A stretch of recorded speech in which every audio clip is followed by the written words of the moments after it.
Hello students, आज हम लोग एक और न्यूमेरिकल सॉल्व करने जा रहे हैं प्रोजेक्शन ऑफ लाइंस का।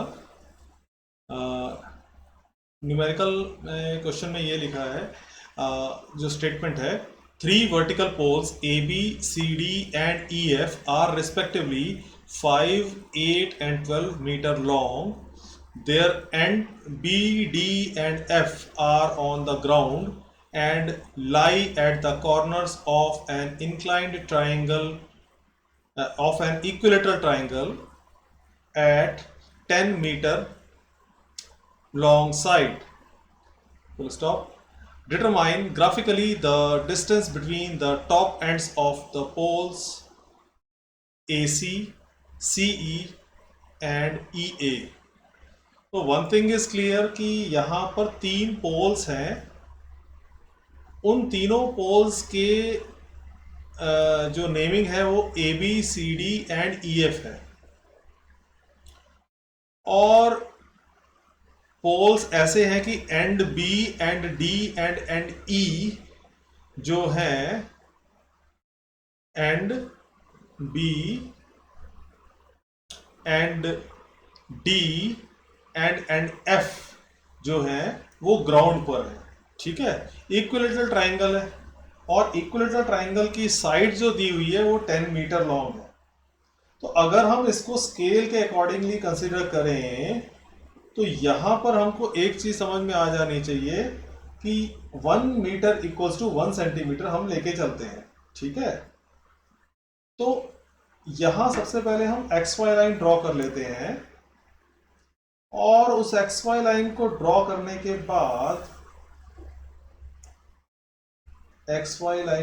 करने के बाद यहां 10 सेंटीमीटर, जिसको कि हम 10 मीटर्स कहेंगे यहां पर।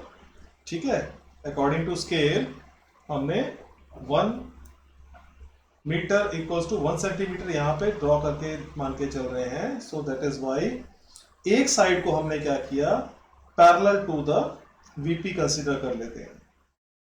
तो जब पैरेलल टू वीपी हमने कंसीडर कर लिया है एक साइड को, तो ये उसकी 10 सेंटीमीटर एक आर्म हो गई इक्विलेटरल ट्राइंगल की, एंड रिमेनिंग जो दो साइड्स होंगी वो इस तरह से हम आर्क कट करके ऑब्टेन कर लेंगे।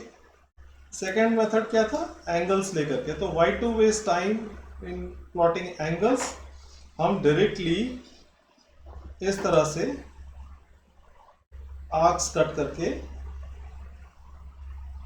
लेंथ को ड्रॉ कर लेते हैं 10 सेंटीमीटर ईच, और नीचे यहां हम आर एफ मेंशन कर देंगे। That is R F equals to 1:100। क्यों 1:100 भाई? बिकॉज 1 मीटर में 100 सेंटीमीटर्स होते हैं। देयरफॉर हमने क्या किया, 1 मीटर की चीज को 1 सेंटीमीटर से शो कर रहे हैं, तो 1:100 हम उसको 100 टाइम्स रिड्यूस करके शो कर रहे हैं। ठीक है जी, क्लियर हो गया? तो यहां अब हमको सबसे पहले इसकी लेंथ शो कर देनी चाहिए 10। Need not to write 10 centimeter or meter, because it is clear from the scale whatever we have drawn here is 1:10 is corresponding to 1:100. So this is 10 and ये भी 10 है, इक्विलेटरल है ट्राइंगल। तो हम आप क्या कर सकते हैं, instead of writing 10 on remaining sides, we show this angle 60 degree on both the arms. तो अब ये अंडरस्टूड है कि ये इक्विलेटरल ट्राइंगल है। अब ये बोल रहे हैं कि बी डी एंड एफ, मतलब एक उसका जो पोल है वो ए बी है, दूसरा पोल सी डी है और third pole is E F. तो हम एक ट्रिक बस इस पे अप्लाई करेंगे, जो ए बाय बी है that is pole A B. अगर वर्टिकली हमने ऐसे किसी पोल को देखा, ग्राउंड पर देख रहे हैं, तो ऊपर ये पॉइंट ए है और नीचे बी है, तो therefore A by B and यहां पर आएगा C by D, C by D and यहां आ जाएगा E by F. Mind you trick क्या जो हमने लगाई वो ये है कि स्मॉलर पोल जो है वो उसको हमने मिड ऑफ द प्रोजेक्शन में देखना है, ठीक है। इसका रीजन है आगे हमको कंस्ट्रक्शन में समझ में आएगा। तो चलिए हम इसको प्रोजेक्ट तो करें। जब ये पोल स्ट्रेट इस तरह से प्रोजेक्ट होगा यहां पर, तो इसकी हाइट बता रहे हैं ऑलरेडी। कितनी हाइट बताई है? 5 मीटर्स। किसकी हाइट? पोल ए डैश और बी डैश की, ठीक है, अंडरस्टूड है।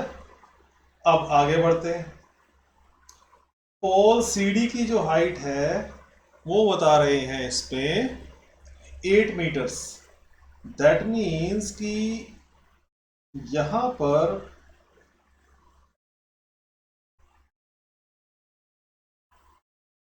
ये प्लॉट हो गया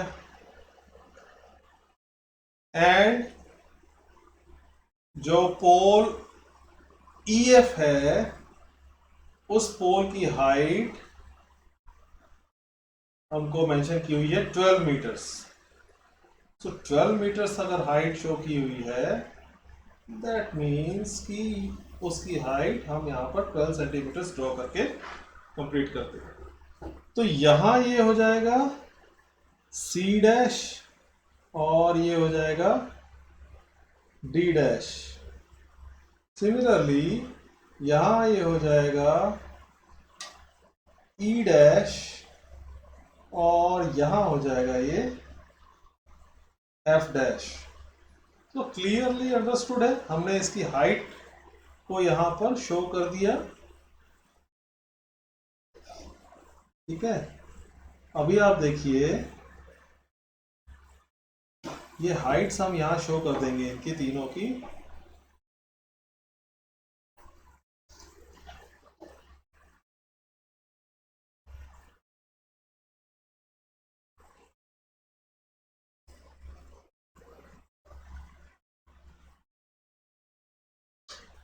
This height is 12.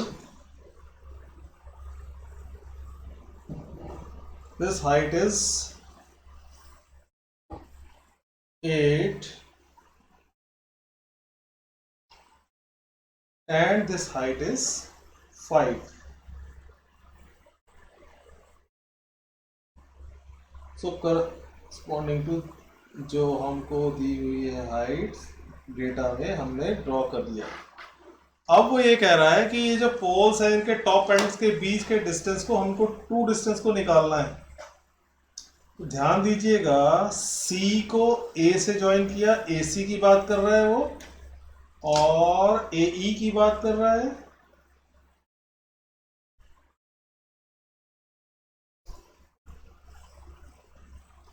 ठीक है, और CE की बात कर रहा है यहां पर। सो टॉप व्यू में ये तीनों के तीनों तो बराबर दिखेंगे। रीजन बीइंग सारे के सारे पोल्स जो हैं वो टॉप व्यू में तो पॉइंट दिखेंगे ना। So that is why vertical lines जो हैं वो एक पॉइंट के ऊपर दूसरा पॉइंट, यहाँ भी एक पॉइंट के ऊपर दूसरा पॉइंट और यहाँ भी एक पॉइंट के ऊपर दूसरा पॉइंट। सो दोनों में तीनों में कोई डिफरेंस तो दिखा नहीं हमको टॉप व्यू में। तो इसलिए हम क्या करते हैं, इन तीनों को डार्क ड्रॉ कर देते हैं क्योंकि तीनों लाइंस हमारी कंसिडरेशन में है, ठीक है। ये लाइन हमने डार्क ड्रॉ कर दी और यहाँ भी हमने इस लाइन को डार्क ड्रॉ कर दिया और यहाँ भी लाइन को डार्क ड्रॉ कर दिया। ये हमारी ऑब्जेक्ट लाइंस हो गई, ठीक है, जिनके बारे में हमको डिस्कस करना है। तो डिस्कशन ये करना है कि determine graphically the distance between the top ends of the pole AC, CE and AE। तो ये लाइन ए सी जो है वो इंक्लाइंड है, inclined to both the principal planes है, दिख रहा है, क्लियरली विजिबल है हमको। बट एक ऐसी लाइन है सीई जो सिर्फ एचपी के इंक्लाइंड है और वीपी के पैरेलल है। सो दैट मीन्स कि जो लाइन सीई है वो ऑलरेडी हमारे पास ट्रू लेंथ पे अवेलेबल है, ठीक है ना।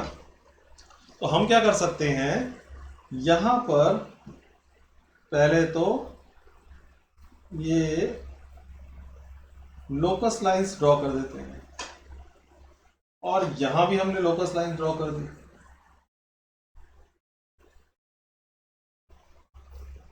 ठीक है, ये बेस लाइन है। सी और ई को हमको रोटेट कुछ करना ही नहीं है, बिकॉज ये ट्रू लेंथ है, ये ट्रू लेंथ है। ट्रू लेंथ क्यों है? Because CE in top view is parallel to VP. ठीक है, तो डायरेक्टली हम यहां से इसकी वैल्यू को फाइंड आउट कर सकते हैं। सो यहां आपको इसकी लेंथ दिख रही है 110, या यूं कहें 11, हम डायरेक्ट लिखते हैं इसकी वैल्यू। तो 11 मीटर्स इसकी लेंथ है। ठीक है, बात आई बाकी जो दो टॉप एंड्स बचे हैं जिनकी हम बात कर रहे थे, इसको एक्सटेंड कर देते हैं, इसको भी एक्सटेंड कर देते हैं। ना देखिए, रोटेशंस कर लेते हैं।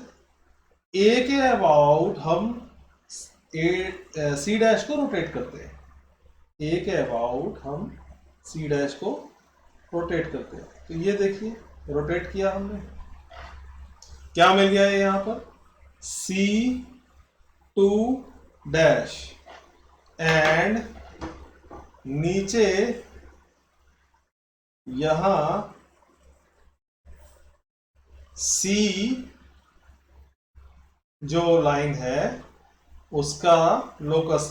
ठीक है, यहां भी हमने ड्रॉ कर लिया, long dash short dash long dash करके। तो this is locus of C, और ये लोकस ऑफ C डैश है, लोकस ऑफ C डैश। यहां लोकस ऑफ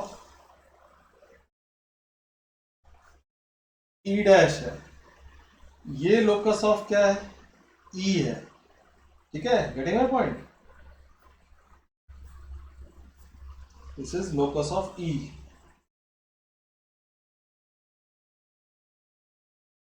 सो अब देखिए, हम रोटेशन दोनों तरफ से कर सकते थे, हमारे ऊपर ऐसे कोई बाइंडिंग नहीं है कि हमको रोटेशन सिर्फ फ्रंट व्यू में शो करनी है, हम चाहे तो उसको टॉप व्यू में भी रोटेट कर सकते हैं।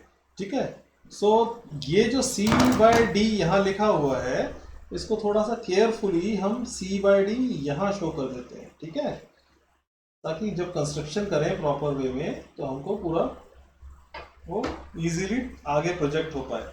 तो C2 डैश से नीचे लेके आते हैं हम C की लोकस लाइन पर, तो ये पॉइंट हमको क्या मिल जाएगा, this point will be C2, और C2 को हम ज्वाइन कर देंगे किसके साथ, A के साथ, तो वो हमको ट्रू लेंथ मिल जाएगी। बात समझ में आई?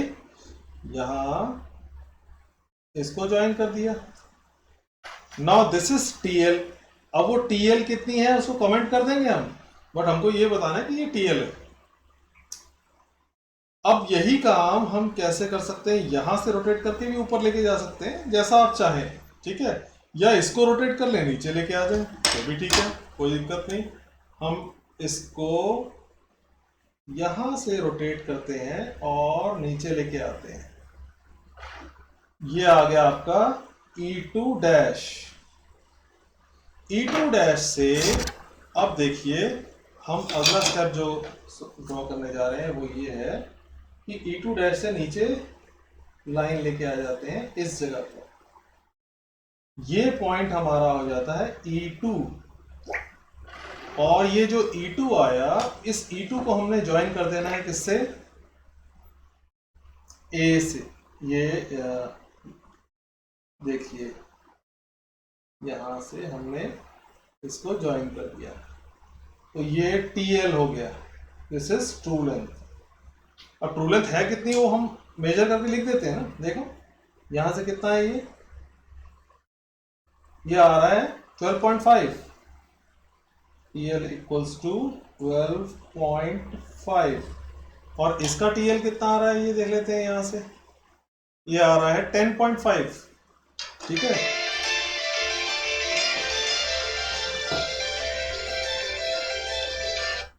ये 10.5, ठीक है। Now what we will do, we will write these answers in comment. So यहां लिखते हैं true distances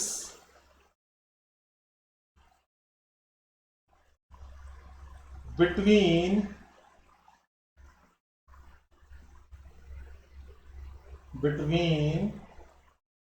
the top ends, between the top ends of the poles are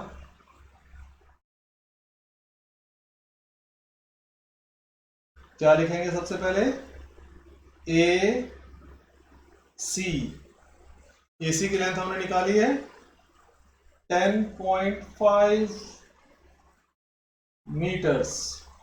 second CE, वो दिख रहा है हमको वहां पर क्लियरली, ये है 11 meters. And the third one जो यहां हम लिखेंगे that is AE equals to कितना है 12.5